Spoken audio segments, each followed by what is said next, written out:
From New York City, the makers of Clippercraft clothes for men and more than 1,200 leading retail stores from coast to coast present that immortal character created by Sir Arthur Conan Doyle, the world's most famous detective, Sherlock Holmes, starring John Stanley.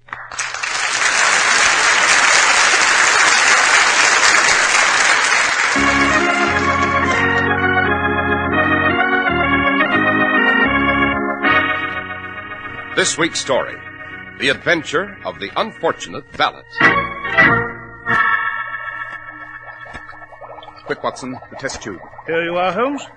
Now, we pour this solution in the contents of this beaker and... You see the cloudy white precipitate? I do indeed. What does it mean, Holmes? Death, Watson. The slow, creeping, and malicious death.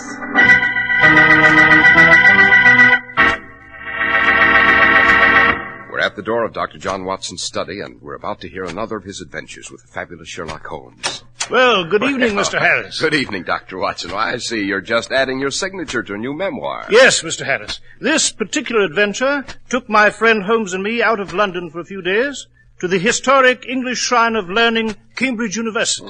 Sounds interesting, Dr. Watson. What's this adventure called? I call it The Adventure of the Unfortunate Valet, Mr. Harris. As soon as you have regaled our audience on the merits of Clippercraft clothes, I shall be very happy to recount it to you.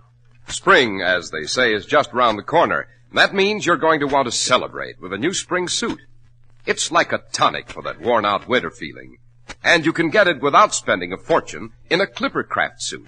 Because the new Clippercraft suits for spring are styled to make you look your best. Broad-shouldered, trim-waisted, the athletic look. And the price for all this super tailoring and workmanship is as welcome as spring itself. You pay only $45 for a pure worsted Clippercraft suit. And if you shop around and compare values, you'll find your Clippercraft suit has all the workmanship, the new pattern effects, and the quality materials of suits costing many dollars more. And while you're choosing your Clippercraft suit, take a look at Clippercraft top coats in all wool, gabardine, or covert. Only $40 to $47.50. Yes, Clippercraft clothes make you feel like a million, look like a million, and still leave you money to spare.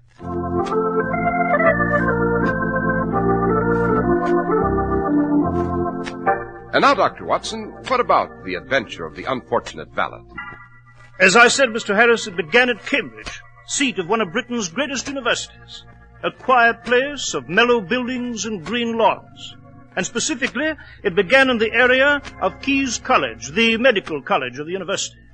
Holmes and I became involved because of my old friendship with Ashley Webb, professor of anatomy at that college. But actually, the story began at the home of Dr. Charles Stanhope of the medical faculty, who at the moment was engaged in a violent quarrel with his wife.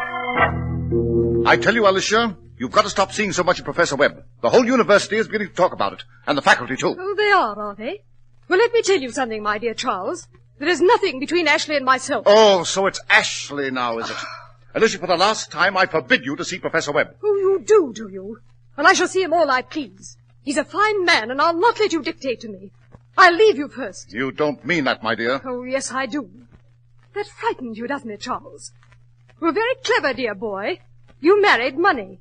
But if I leave you, who'll pay your gambling debts in London? Alicia! They'll sack you from the faculty when they find out about your debts, won't they, Charles? You'll be ruined, disgraced. And if I leave you, I'll change my will, naturally. You won't get a shilling. Well, Charles, now are you going to be nice to me? Oh, Very well, Alicia. Thank you, darling. And since I'm going to have a few things to say around here from now on, there's one wish I want you to attend to immediately. Yes? I want you to discharge that new valet of yours, Briggs. Discharge Briggs? But why? I simply cannot stand the sight of the fellow. He acts so furtive, and he looks pale and ill. Get rid of him at once, Charles.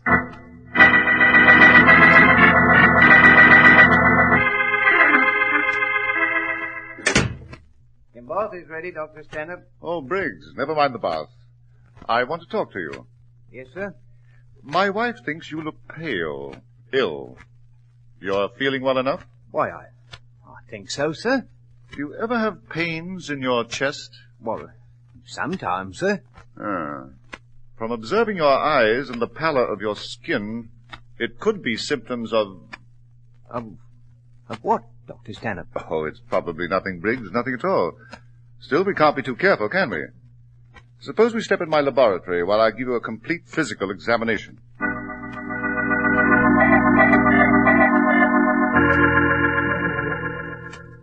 All right, Briggs. You may put on your shirt now. Dr. Stanhope, what is it, sir?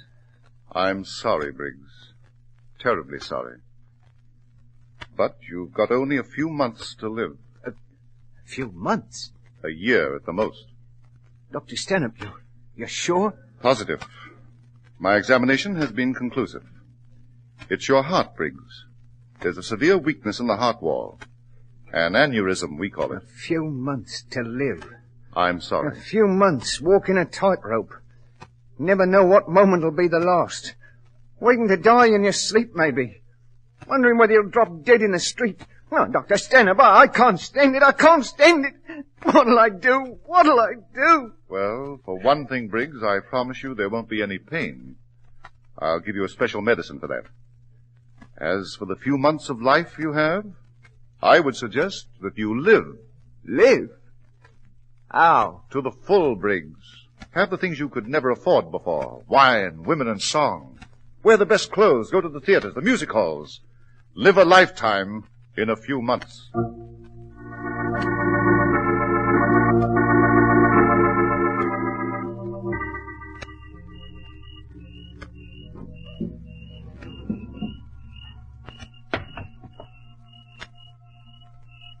Who's there? Who's in my room? No. No!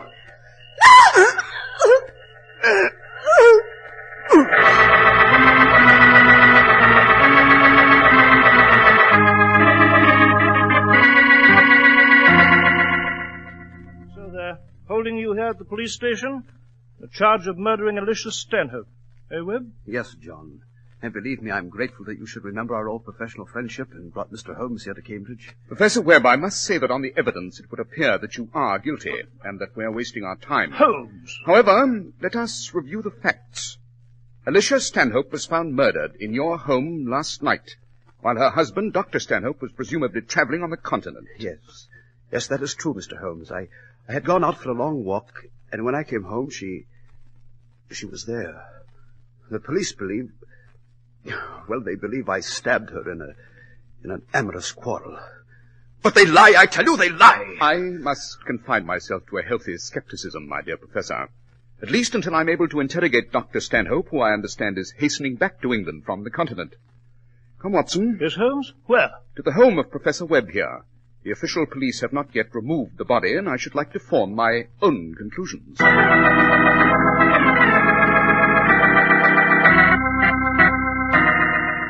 Observe, Watson. Alicia Stanhope was stabbed 3 times in the region of the heart. Doesn't that convey anything to you? Well, I cannot say it does. Oh, come, man, you're being obtuse. It's like a signpost on an open road. Holmes, you mean you know who the murderer is? Not exactly, Watson, but I know who he is not. Eh? What? Observe again, my dear fellow. Although Alicia Stanhope was presumably stabbed on this couch, there's no sign of blood on the covering. Jove, Holmes, you're right. Quite. A most peculiar phenomenon, Watson. Now, suppose we explore the garden adjacent to this room.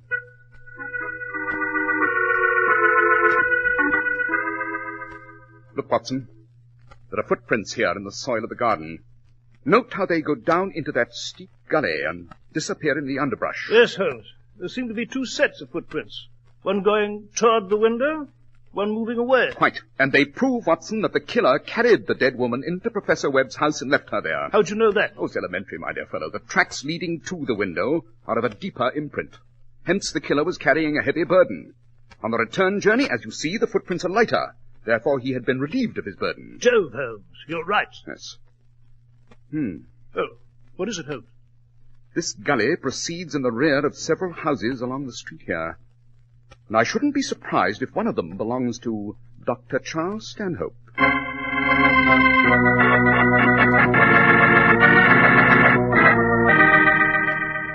Holmes, I hope you realize we're breaking and entering Dr. Stanhope's premises. I cannot be concerned with legal quibbling now, Watson.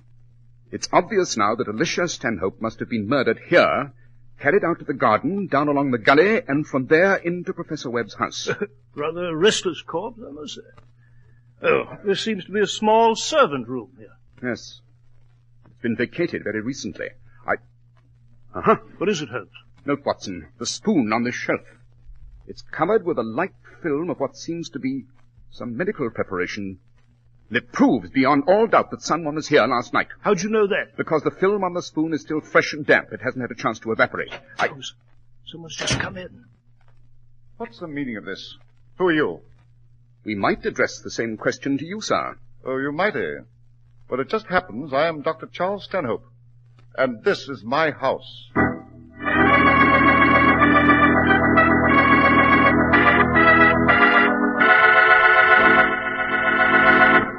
Well, Dr. Watson, this is certainly an exciting adventure. And what happened after that? I shall be delighted to reveal the rest of the story to you, Mr. Harris, as soon as you've told our audience some pertinent facts regarding Clippercraft clothes. You know, men, good style doesn't have to cost you a lot of money.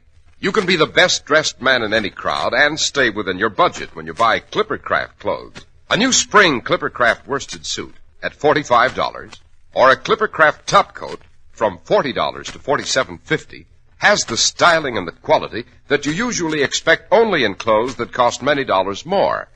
Now, that's because more than 1,200 friendly independent merchants from coast to coast pool their tremendous buying power to make Clippercraft's amazing values possible. In Clippercraft clothes, you get all the quality workmanship traditional of New England. New England, the home of the famous Clipper ships, from which Clippercraft clothes take their name. And Clippercraft clothes are sold by established businessmen whose business it is to give you honest value. That's why men who know insist on Clippercraft clothes bearing the Clippercraft label. So be sure to visit the Clippercraft store in your city. These leading stores in the metropolitan area are proud to add their names to Clippercraft in your suits and topcoats. In Manhattan, Saks 34th, Broadway at 34th, John Wanamaker Men's Stores, Broadway at 8th and 67 Liberty Street. In Brooklyn, Abraham and Strauss. In Newark, New Jersey, Boulevard Men's Shop, Kresge, Newark. And in Jamaica, the B&B Clothes Shop, 16408 Jamaica Avenue.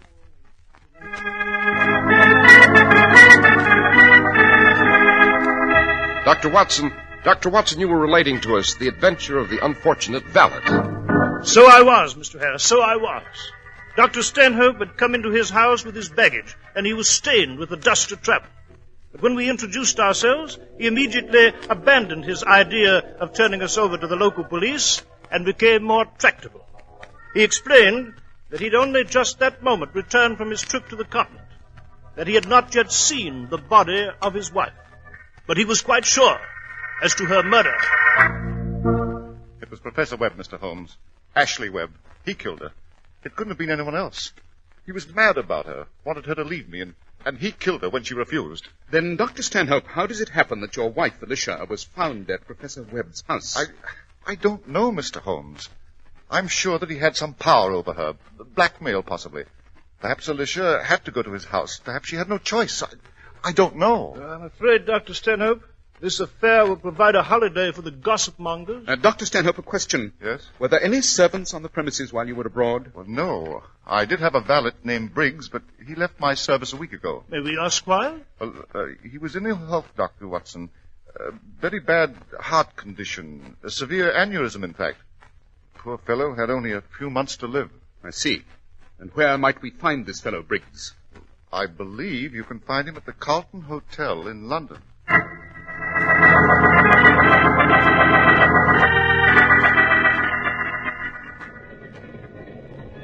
Well, Holmes, I confess I'm puzzled. Indeed? Why, Watson? Well, we telegraphed the customs at Dover, found that Dr. Stanhope did not pass through until this morning. Yes? Therefore, he couldn't have murdered his wife last night back in Cambridge. Well, I hate to say it, Holmes. But you think Professor Webb might be guilty after all? Oh, yes. Rubbish. Eh? A single glance at the corpse was sufficient to exonerate Professor Webb. Yes, but how? Remember, the killer plunged the blade into the victim's body 3 times in the area of the heart. But, Watson, consider that Webb is a professor of anatomy.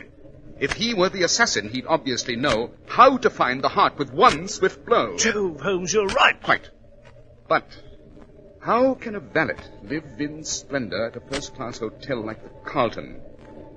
And secondly, how can a man with a severe heart aneurysm carry a heavy body along a strenuous path, up and down a steep gully?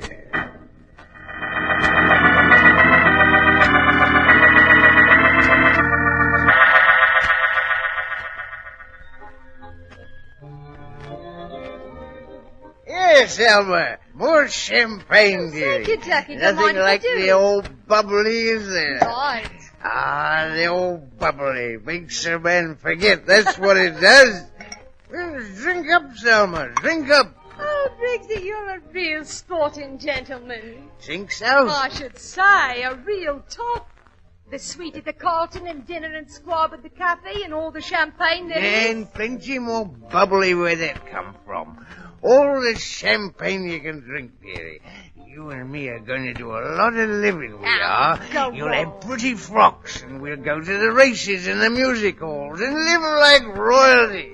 Come on, drink up more of the bubbly. Briggsy, someone's coming over to our table. Who? Oh, I don't know, a couple of men. I beg your pardon. Your name is Briggs? That's right. And who may you be? This is Dr. Watson, and my name is Sherlock Holmes. What? Sherlock Holmes? What do you want? Briggs, we understand that you were valet to Dr. Charles Stanhope. As you no doubt know, his wife has been murdered. We should like to ask you a few questions. Would you? Would you indeed? Well, I don't know nothing, see? I give up my post with the Stanhopes a week ago. And as for a nibs, good riddance, I says. Now, look here, Briggs. Watson. Yes, Holmes? Suppose we question this fellow another time. He seems to be in no condition to make sober answers at the moment.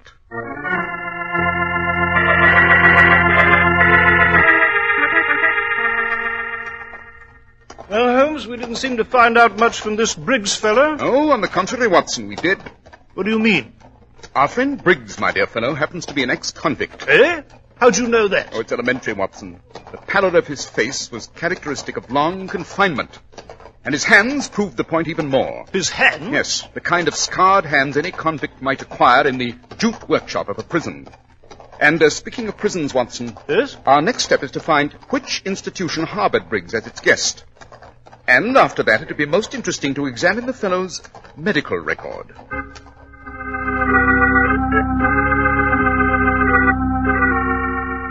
Watson, look here. An interesting medical report. Very. What do you mean? According to the physician's report here at Newgate Prison, there's nothing wrong with Briggs's heart. Note, the report is marked excellent, and this is as recent as 6 months ago when Briggs was released. Yes, but that doesn't make sense. Oh, on the contrary, Watson, it does. You had the spoon we found in the servants' quarters at the Stanhope house? The spoon with a film of medicine on it? Yes, I wrapped it in a piece of paper, Good. put it in my pocket. But what now, Holmes? Back to Baker Street. Back to Baker Street to conduct a chemical experiment.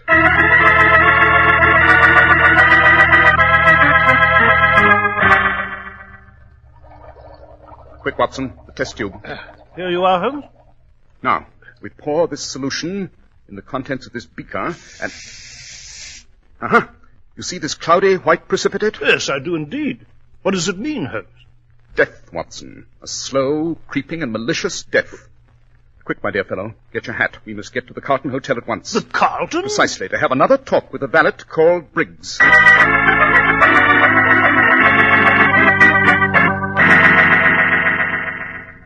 Well, Briggs, there's the evidence as I've related it to you. You murdered Alicia Stanhope at the instigation of her husband, Charles. You still deny it, Briggs? Deny it? No. Why should I? You got me dead to rights. And what do I care? I'm going to die anyway soon. I got a bad heart, I have. And I'll cheat the hangman's noose before it's time. Briggs, I'm afraid you've been played for a fool. Huh? Yes, your heart's in excellent condition. As strong as an ox. That's a lie. Not according to an examination given you by the Newgate prison physician not 6 months ago. But, Dr. Stanhope, it's his diagnosis. He duped you and deceived you, Briggs. He lied to you about your heart, bribed you with money, and used you as a tool. You thought that with a severe heart condition you had nothing to lose. But you were wrong. Stanhope! So, he lied to me. He lied. You carried Alicia Stanhope's body from your house to Professor Webb's up and down a steep gully. A fatal effort for a man with your alleged condition. That led me to question the diagnosis from the start. And I could have lived, a free man, without murder on my hands. And Stanhope, he even gave me medicine for my heart. Exactly, but that medicine happened to be a slow and insidious poison, Briggs. Stanhope wanted to get rid of you after you'd done your work. And you would have died soon, just as he promised. I see. Holmes, look out! He's got a Don't revolver! move, either of you. Don't try anything. You're not going to take me in. Not yet. Not until I keep an appointment with a certain gentleman. He just come to London from Cambridge. And I know he'll be glad to see me.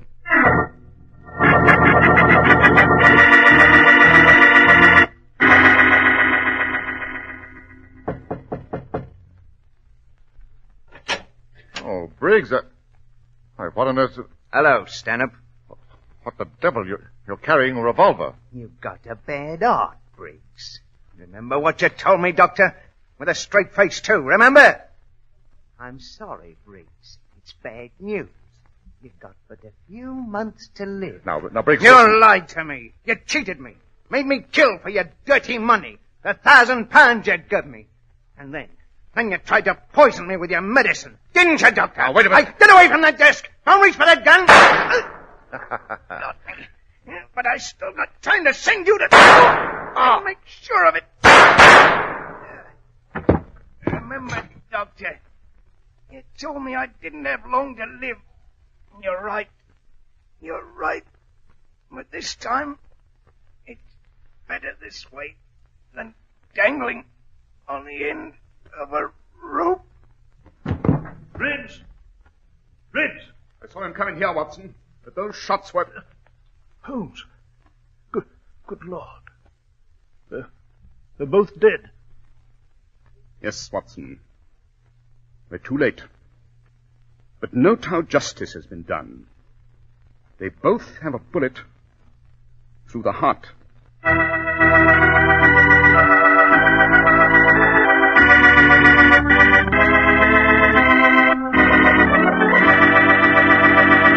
Well, Dr. Watson, that was certainly an unusual adventure. Thank you, Mr. Harris. Oh, I almost forgot one thing.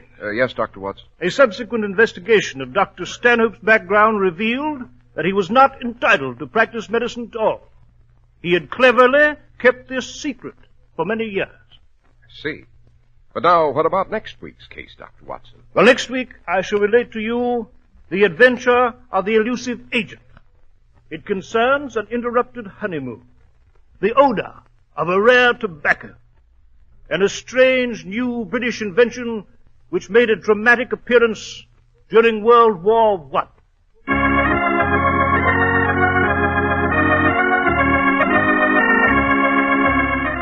The makers of Clippercraft clothes and more than 1,200 stores from coast to coast have brought you another in the new series of broadcasts featuring the world's most famous detective, Sherlock Holmes.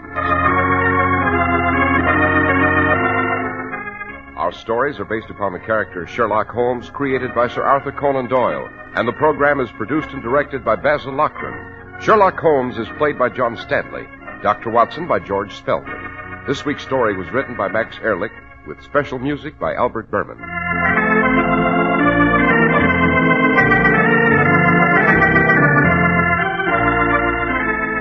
If you don't know your Clippercraft dealer, write Clippercraft, 200 Fifth Avenue, New York City. The Red Cross is always ready, always there. You too can act and help through the Red Cross 1949 Fund.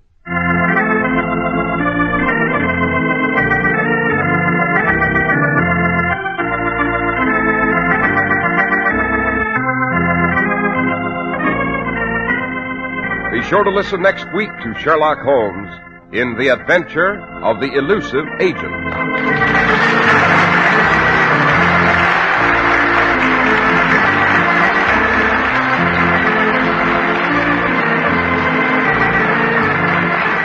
This is Cy Harris speaking for Clippercraft Clothes. This is the Mutual Broadcasting System.